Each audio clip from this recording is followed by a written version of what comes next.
Hello students, today we will study the second chapter of class 9th geography, physical features of India. In this chapter we study the formation of the Himalayas, plains, plateaus and Arabian Sea. Students, आज हम अपने India का geographical structure कुछ इस प्रकार देखते हैं कि इंडिया के नॉर्थ में माउंटेन हिमालयन माउंटेन्स है, वेस्ट में थार डेजर्ट्स है एंड यहाँ पर प्लेट्यू रीजन, साउथ में प्लेट्यू रीजन्स हैं और आपके कोस्टल प्लेन्स हैं, ईस्टर्न कोस्टल प्लेन्स और वेस्टर्न कोस्टल प्लेन्स देखने को मिलते हैं हमें। साथ ही हमें लक्षद्वीप आइलैंड और अंडमान निकोबार आइलैंड्स देखने के लिए मिलते हैं और नॉर्थ में ही हमें नॉर्थर्न प्लेन स्ट्रक्चर देखने के लिए मिलता है। तो स्टूडेंट्स, हम आपको बता दें कि जब मिलियंस ईयर्स एगो, लाखों साल पहले हमारे इंडिया का केवल इतना ही पार्ट था, केवल ये नीचे का पार्ट ही इंडिया का था। ऊपर का ना तो प्लेन मैदान थे और ना ही हिमालयन माउंटेन्स थी। लेकिन जब प्लेट टेक्टोनिक के थ्रू अर्थ की जो प्लेट्स थी वो मूवमेंट्स करती चली गई, आपकी इंडो ऑस्ट्रेलियन प्लेट्स ने जो मूवमेंट करी और ये Indo Australian plates Eurasian plate से टकराई। उसके टकराने के बाद आपके हिमालयन माउंटेन्स की उत्पत्ति हुई है और हिमालयन माउंटेन्स की उत्पत्ति के बाद यहाँ पर एक बहुत ही गहरी खाई रह गई थी, एरिया रह गया था। बाद में वो धीरे धीरे भरता चला गया, जिससे आपके प्लेन मैदान की उत्पत्ति हुई। तो अब हम इसी की स्टडी करेंगे कि किस टाइप से हमारे हिमालयन माउंटेन्स की ओरिजिन हुआ है। Formation of the Himalayas. About 220 million years ago, India was a part of an ancient supercontinent called the Gondwana land. लाखों साल पहले 220 मिलियन ईयर एगो पहले इंडिया कोई इंडिया नहीं था, बल्कि वो एक सुपर लैंड का पार्ट था, सुपर कॉन्टिनेंट। उस समय दो पार्ट में ही डिवाइड थी सारी जमीन, और जो साउथ का पार्ट था उसको गोंडवाना लैंड कहते थे और गोंडवाना लैंड का ही पार्ट था आपका इंडिया। और इस गोंडवाना लैंड जो थी, वास्ट लैंड जो थी, कितनी बड़ी सी जो जमीन थी, इसमें आपके साउथ अमेरिका, अफ्रीका, ऑस्ट्रेलिया और अंटार्कटिका, ये सारे कॉन्टिनेंट एक ही जमीन में एक साथ मिले हुए थे। इनको हम इस मैप के थ्रू देख सकते हैं। देखिएगा स्टूडेंट्स, आपका ये साउथ अमेरिका, अफ्रीका, आपका इंडिया और ऑस्ट्रेलिया और यहाँ पे अंटार्कटिका, 1, 2, 3 एंड 4, ये सारी जमीन एक साथ मिली हुई थी। आज हम इनमें बीच में मोर देन थाउजेंड्स किलोमीटर्स की डिस्टेंस देखते हैं, उस समय कोई डिस्टेंस नहीं थी, ये जमीन सारी आपस में मिली हुई थी। उसी का पार्ट था India.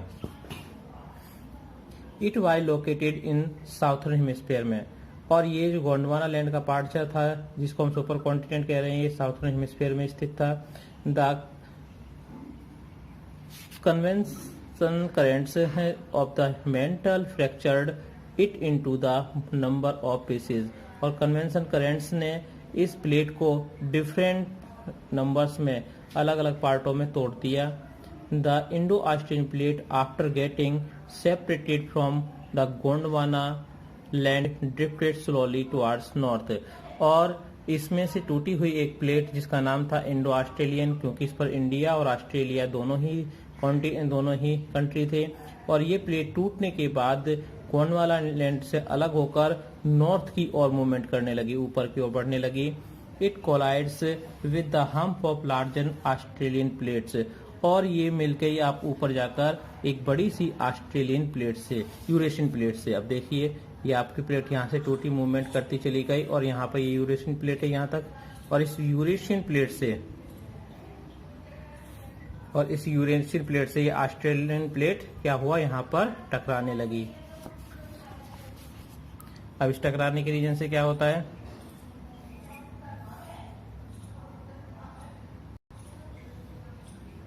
The northern edge of the Indo Australian plate was pushed beneath the Eurasian plates.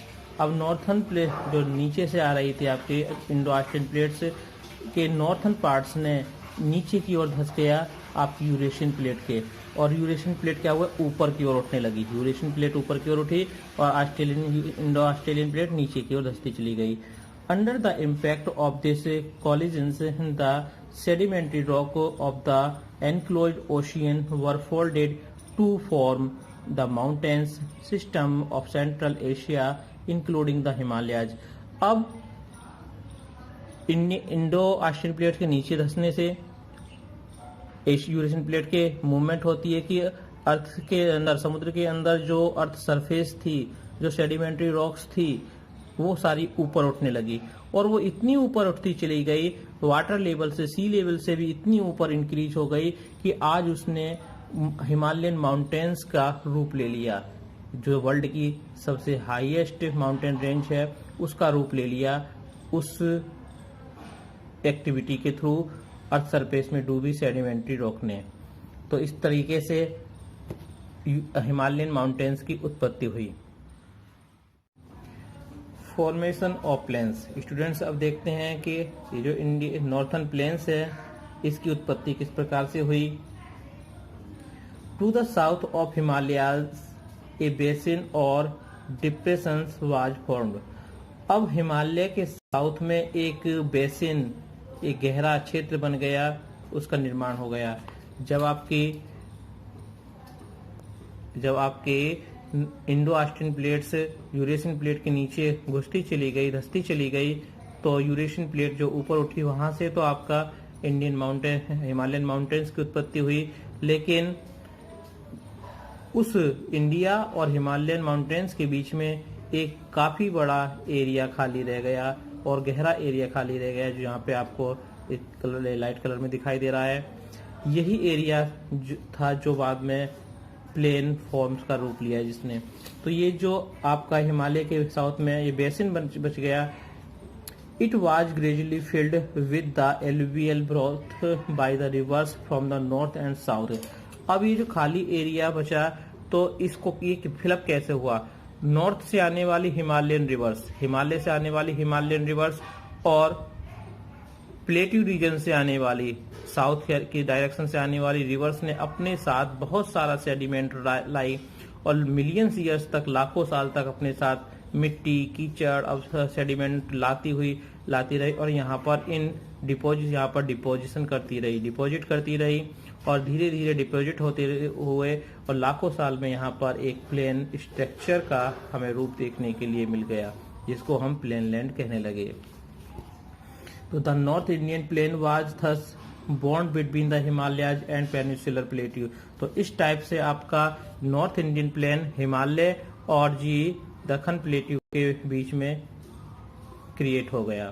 तो इस तरीके से उत्पत्ति हुई आपकी नॉर्थन प्लेन्स की। स्टूडेंट्स अब हम स्टडी करेंगे पेनिनसुलर प्लेट्यू की एंड अरेबियन सी की, कि पेनिनसुलर प्लेट्यू और अरेबियन सी, इन दोनों की उत्पत्ति किस प्रकार से हुई है। The peninsular plateau occupies the southern part of the country. Peninsular plateau country के साउथर्न पार्ट्स में फैला हुआ है। This plateau is one of the oldest part of the crust of the earth, और ये अर्थ के परत के सबसे पुराने हिस्सों में से एक है। The plateau is composed of hard inflexible rocks which gently rising hills and wide valleys. और ये पेनिनसुलर प्लेट्यू उठती हुई पहाड़ियों और वैलीज का विस्तृत पार्ट है, जिस पर हार्ड इनफ्लेक्सिबल रॉक्स पाई जाती हैं।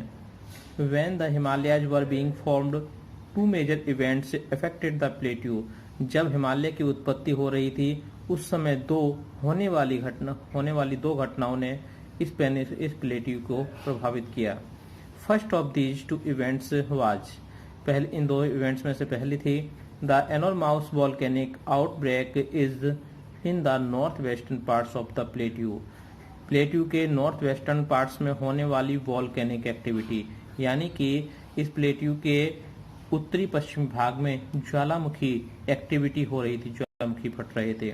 The volcanic basalt layer of the Deccan plateau were formed as a result of the eruption of the lava through long fishers.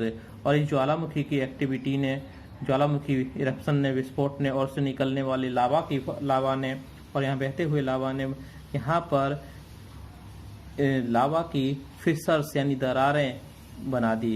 एक as a volcanics became dormant the left over the areas a tablelands with characteristics huge expansion of the plain similar to a table. और ये ज्वालामुखी के से निकलने वाला लावा इस area में फैला और इसकी हाइट, ऊंचाई बढ़ती गई और ज्वालामुखी। तो स्टूडेंट्स, वॉल्केनिक एक्टिविटी से निकलने वाले लावा ने आपके टेबल लैंड की फॉर्म्स तैयार की, जिसको हम दक्कन प्लेट्यू कहते हैं, पेनिसुलर प्लेट्यू कहते हैं। सेकंड एक्टिविटी हुई अब the second largest second important events has been the formation of the Arabian sea का निर्माण। In the ancient times a land mass extends to the west of the peninsular plateau. प्राचीन समय में peninsular plateau के waste में एक land mass extend होता चला गया, बढ़ता चला गया। The Arabian sea was formed due to the subsidence of the land mass. इसी लैंड मास की सब्सिडेंस था आपका Arabian sea. Due to this subsidences the Western Ghats were left as a raised area to attain the shape of a mountain range. और इसी western Ghats के left में एक area जो एक्सटेंड होता गया, बढ़ता गया, उसने एक माउंटेन रेंज का फॉर्म ले ली। तो आज हमें वहां पर वेस्टर्न घाट्स में एक माउंटेन रेंज भी इसी कारण से दिखाई देती है। स्टूडेंट्स, अब तक हमने स्टडी की किस टाइप से इंडिया की लैंड फॉर्म्स तैयार हुई है, कि वहां पर हिमालय की ओरिजिन किस टाइप से हुई है, प्लेन एरियाज की ओरिजिन किस टाइप से हुई है और दक्कन प्लेट्यू की ओरिजिन किस टाइप से हुई है। हमने देखा कि दक्कन प्लेट्यू जो लावा की वॉल्केनिक एक्टिविटी से की फॉर्मेशन है, जबकि आपके हिमालयन माउंटेन्स क्या है, एक फोल्डिंग एक्टिविटी है, जिसकी वजह से हिमालय की उत्पत्ति हुई है। और ये हिमालयन एरिया जो है आज भी अनस्टेबल है, यानी अनस्टेबल जोन है, यानी कि आज भी स्थिर नहीं है। ये अभी भी इंक्रीज कर रहा है। माउंटेन रेंज सिस्टम जो हिमालय की अभी भी इंक्रीज हो रही है, बढ़ रही है। इसकी पहाड़ों की पीक्स की, वैलीज की जो चोटी है की हाइट है वो बढ़ रही है। और जो नॉर्थन प्लेन्स है ये फॉर्म है एलुवियल का, ये भी अभी स्थिर नहीं है, क्योंकि माउंटेन्स और पेनिसुलर प्लेट्यू से आने वाली जो रिवर्स हैं अपने साथ सेडिमेंट्स आज भी ला रही हैं और इस एरिया में डिपॉजिट कर रही हैं। तो ये भी आपका अनस्टेबल है। आपका स्टेबल जो एरिया माना जाता है, सिर्फ स्टेबल एरिया आपका साउथ वाला पार्ट है, आपका दक्कन प्लेट्यू है, आपको हम स्टेबल एरिया मान सकते हैं। बाकी दोनों अनस्टेबल हैं। इसमें सबसे ज्यादा अनस्टेबल आपका माउंटेनियस रीजन्स है। ओके स्टूडेंट्स, इसके बाद हम जो स्टडी करेंगे तो इस टाइप से हम देखते हैं कि इंडिया की जो लैंड फॉर्म्स हैं डिफरेंट टाइप्स की है। इस हिसाब से हम इंडिया की जो फिजिकल फीचर्स है, फिजिकल डिवीजन है, उसको इस टाइप से स्टडी कर सकते हैं। तो relief and physical division of India के जो फिजिकल डिवीजन है उस टाइप से हम 6 पार्ट में डिवाइड कर सकते हैं। Number 1 the Himalaya mountains. तो पहले आपका हिमालयन माउंटेन्स आता है, जिसकी हमने स्टडी अभी की थी। नंबर 1 हिमालयन माउंटेन्स, ये आपका हिमालयन माउंटेन्स है। Okay students, number 1 Himalayan mountains. Number two northern plains, ये आपका नॉर्थन प्लेन्स वाला एरिया आ गया है, सारा आपका उत्तर का मैदान है, नॉर्थन प्लेन है। नंबर 3 जो पार्ट है आपका द पेनिसुलर प्लेट्यू, ये आपका पेनिसुलर प्लेट्यू पार्ट है, पेनिसुलर प्लेट्यू, इसको दक्कन प्लेट्यू के नाम से भी जाना जाता है। नंबर 4 है आपका coastal planes. Number 4 coastal planes. तो कोस्टल प्लेन्स आपके यानी कि समुद्र के तटीय मैदान, ये आपके 2 टाइप्स के हैं। ये आपका वेस्टर्न कोस्टल प्लेन है और ये आपका ईस्टर्न कोस्टल प्लेन्स है। Okay, number 5 the great Indian desert. The great Indian desert यानी कि द ग्रेट इंडियन डेजर्ट आप भारत का रेगिस्तान, जिसको हम थार का डेजर्ट भी बोलते हैं। And number 6 the island. Island group हमारे 2 हैं। नंबर 1 अरेबियन सी में आपका लक्षद्वीप और बे ऑफ बंगाल में अंडमान निकोबार आइसलैंड। तो इस टाइप से हम इंडिया के रिलीफ को अब 6 पार्ट में स्टडी करेंगे इस चैप्टर के अंदर।